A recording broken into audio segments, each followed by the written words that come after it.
Calor. Vamos a definir el concepto de calor. Para ello agregamos una pared de aterma al sistema. Y tenemos para cada punto del sistema el valor de su energía interna, que lo calculamos utilizando procesos adiabáticos. Pero sean los procesos que sean, el valor de la energía interna ya lo tenemos para cada punto. No importa cómo lleguemos a ese punto o qué tipo de procesos nos llevan ahí. El valor de la energía interna ya lo tenemos. Y eso es lo que conocemos como la función U de B y P.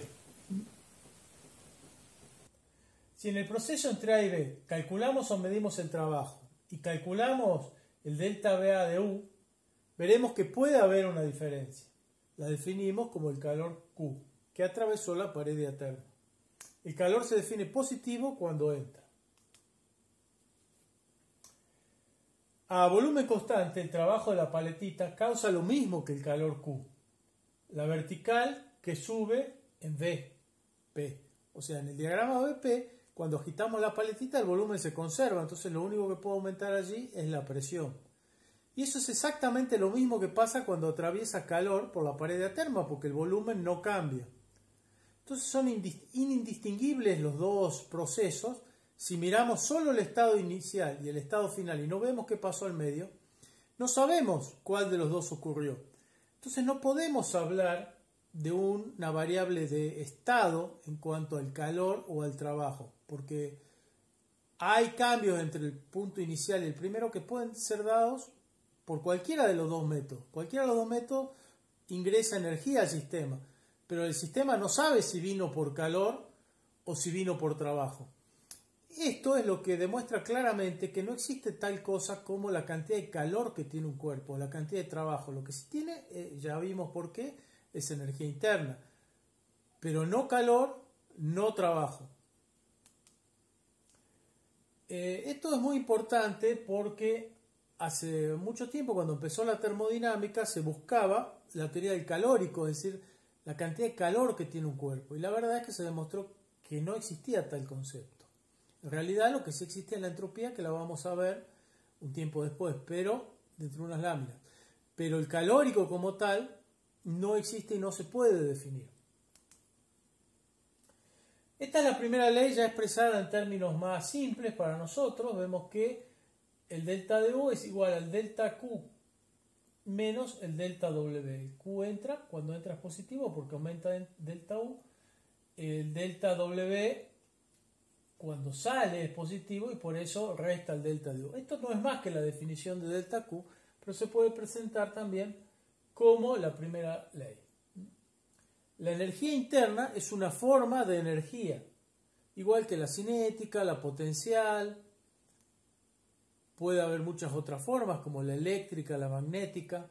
Podríamos hablar de energía elástica, aunque no es más en definitiva que la energía interna, porque estamos hablando de presiones y volúmenes, simplemente que en la energía elástica puede haber varios tipos de formaciones y no solo cambio de volumen.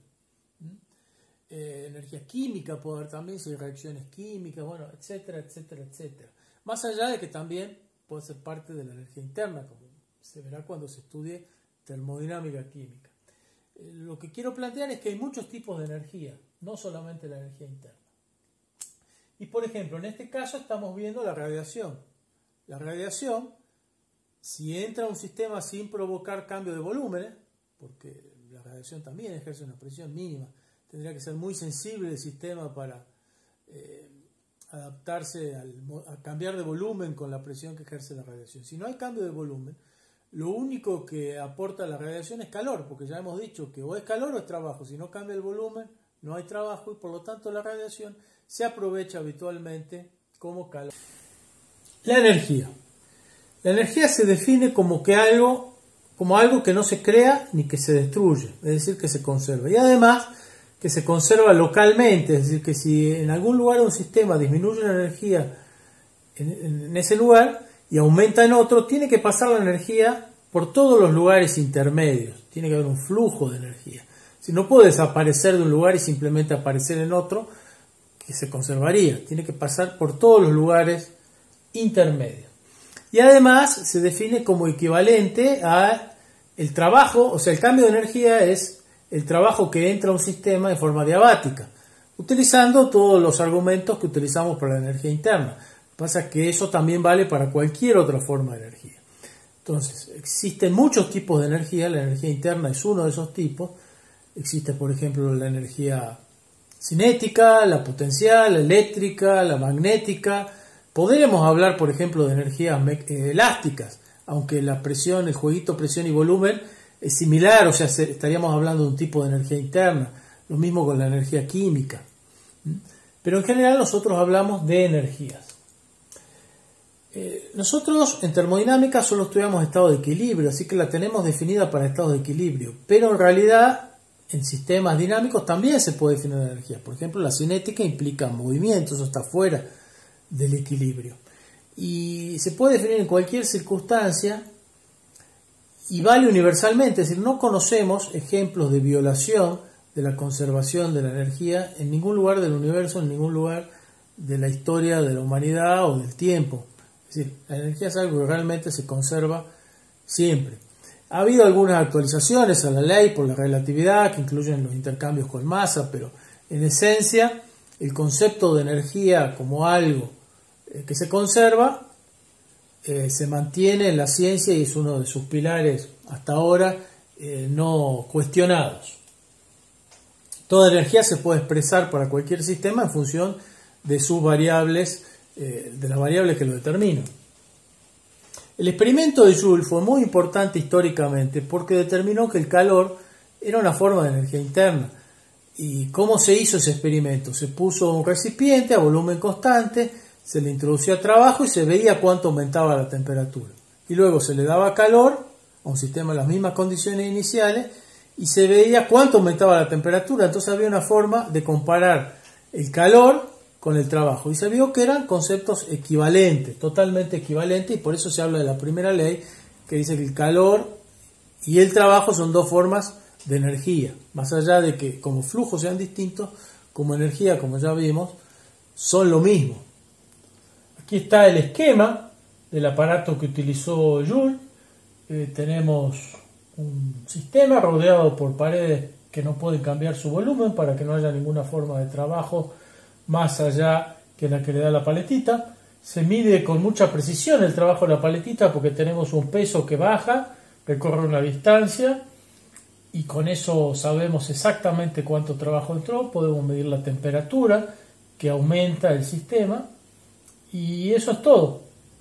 Con eso podemos determinar cuánto trabajo se necesita para determinada masa de la sustancia, que puede ser agua, para elevar determinada cantidad de determinados grados centígrados la temperatura del sistema.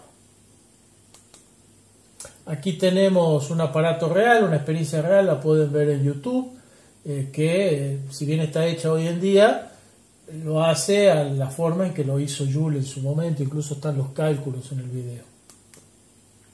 Aquí está la foto de Joule. Realmente fueron muy importantes los avances de Joule en termodinámica, porque establecieron firmemente, experimentalmente, que el calor y el trabajo eran dos formas de energía interna, en definitiva, y que eran intercambiables en cuanto a los efectos que producían sobre un sistema. Ambos flujos producían en un sistema, en determinadas condiciones, exactamente los mismos.